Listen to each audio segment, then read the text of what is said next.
ఆరోగ్యరీత్యా ఇటీవల చియా విత్తనాలకు మంచి డిమాండ్ పెరుగుతోంది. హెల్త్ కమ్యూనిటీలో chia సీడ్స్కి super ఫుడ్స్గా పేరుపడింది.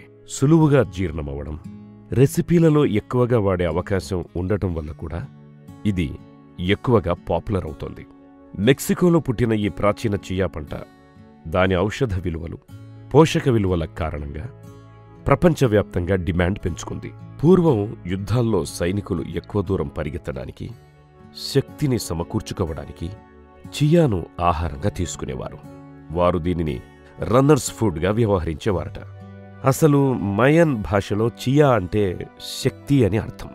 Fibre, protein, calcium, ఒమేగా-3 fatty acids, vitamins అధికంగా ఉన్న చియా సీడ్స్ యాంటీ ఆక్సిడెంట్స్కి మంచి వనరు కావడంతో పోషకాల పరంగా, ఆరోగ్యపరంగా ఇది మంచి డిమాండ్లో ఉంది. పెద్ద శ్రమ, పెట్టుబడి లేకుండా ఏ ప్రాంతంలోనైనా, ఎలాంటి వాతావరణ పరిస్థితుల్లోనైనా చియాను పండించుకోవచ్చంటారు రంగారెడ్డి జిల్లా కమ్మెటకు చెందిన శారద నరసారెడ్డి దంపతులు.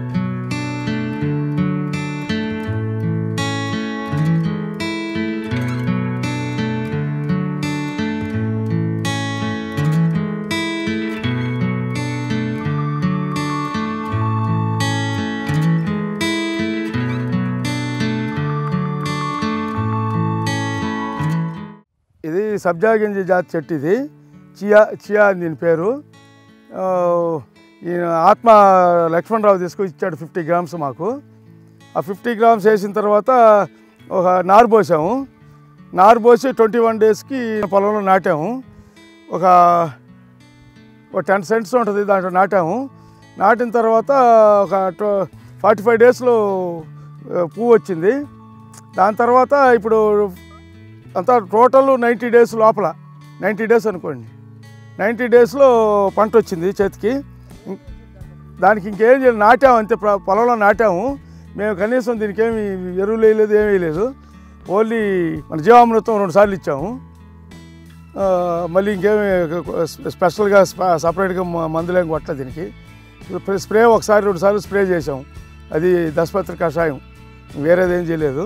ఇప్పుడు దీనివల్ల ఉపయోగాలు ఏంటంటే మనకు తెలిసింది, మొత్తం బరువు గల వాళ్ళ శరీరం బరువు తగ్గించుకోవడానికి కానీ, క్యాన్సర్కి కానీ, వృద్ధాప్యం రాకుండా ఉండేదానికి కానీ, ఇంకా డయాబెటీస్కి కానీ ప్రతి ఒక్కదానికి పనికొచ్చే సీడ్స్ ఇది. తర్వాత ఇది పాలల్లో కలుపుకొని తినొచ్చు. తర్వాత తేనె, నిమ్మరసము నానబెట్టుకొని తేనె, నిమ్మరసం కలిపి దాన్ని వాడుకోవచ్చు. ఇంకా కూడా నీకు డైరెక్ట్గా మన సలాడ్స్లో కూడా కలుపుకొని తినొచ్చు. ఇది మంచి ఫలితాలు ఇస్తుందని చెప్పారు. ఇప్పుడు మరి మనం కూడా ఇప్పుడు యూజ్ చేస్తున్నాం కాబట్టి చూద్దాం. ఇంకా ముందు పండించడం కానీ, అందరికి ఏదన్నా అవసరమైన వాళ్ళకి ఇవ్వడం కానీ, ఈ విత్తనాలనే చేద్దాం అనుకుంటున్నాం. ఈ తినేదానికన్నా కూడా ఎక్కువగా ఇది దీనివల్ల ఉపయోగాలు ఏదో చాలా ఉన్నాయి. అవి తర్వాత మనకి యూజ్ చేసుకునే టైంలో అర్థమవుతుంది అంతాను.